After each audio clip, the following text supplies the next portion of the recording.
En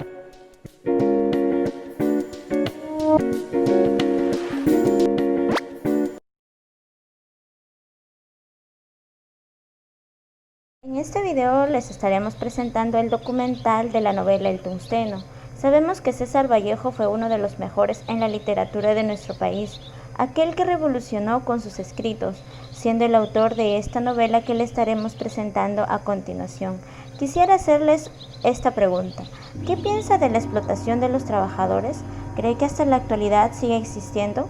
Si desea enterarse por qué le hice esta pregunta, conocer sobre la vida de César Vallejo y lo más importante, que conozca de nuestro documental, le invito a ver este video. Inició sus estudios primarios en el Centro Escolar número 127, ubicado en Santiago de Chuco, su tierra natal. Posteriormente, culminando el año de 1908, pasó a la institución educativa San Nicolás, donde continuó sus estudios secundarios. Sin embargo, con tanto esfuerzo, ingresa a la Universidad Nacional de Trujillo en 1913, optando por desenvolverse en la Facultad de Filosofías y Letras, lo cual desafortunadamente tuvo que dejar los estudios por diferentes razones, pero aparentemente su amor por los estudios permitió que retome nuevamente. Y es así que finalmente, en 1915, con tanto esfuerzo y dedicación, logra graduarse de bachiller, presentando como tesis el romanticismo en la poesía castellana. Pese a esto, por aquellos años se asoció a un grupo intelectual denominado el Grupo Norte. Este grupo unió a muchos artistas, escritores, filósofos y muchos más.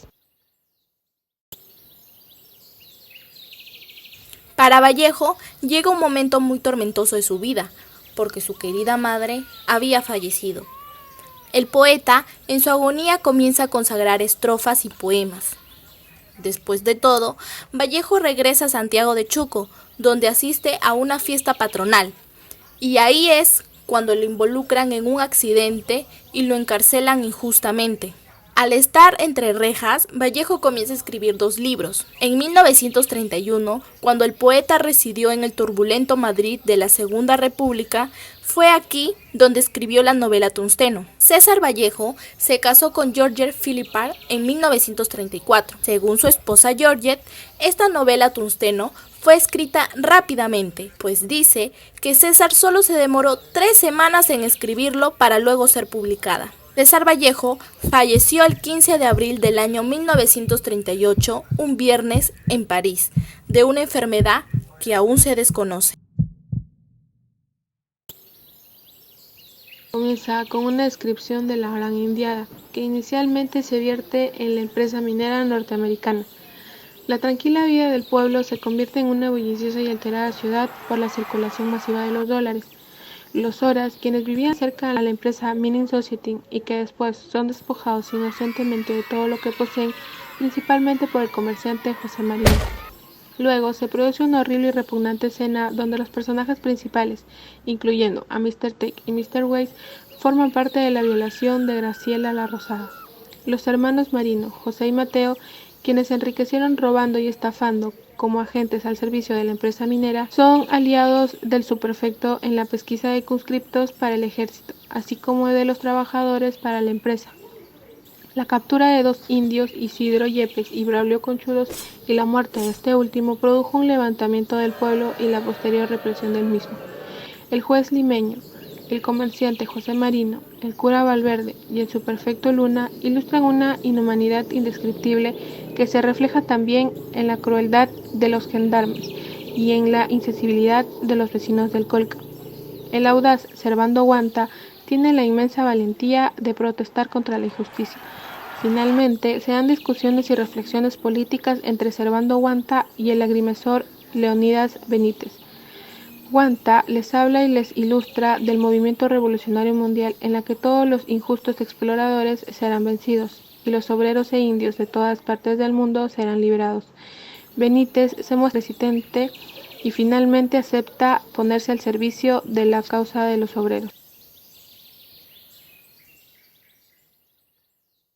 En la Primera Guerra Mundial, las mujeres fueron movilizadas en un número considerable por alrededor del mundo. En su mayoría fueron reclutadas para el trabajo en fábricas de municiones para la guerra. Las demás se unieron a las Fuerzas Armadas como apoyo. La novela nos sitúa en la primera mitad del siglo XX, en que los Estados Unidos ingresa a la Primera Guerra Mundial y necesita más y más tungsteno para su economía de guerra. Y como siempre, los habitantes de los países subdesarrollados son los más afectados, ya que le quita su materia primas y sobre todo con un gobierno títere que defiende más a los extranjeros o a los grandes empresarios que a la media población en general.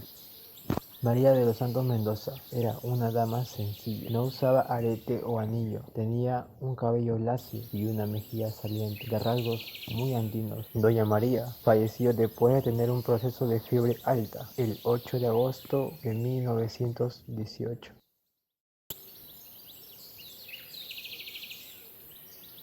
El tungsteno reflejó una época muy difícil vivida por los indígenas peruanos, que fueron explotados de distintas maneras, en este caso por los dueños de la minera Mining Society.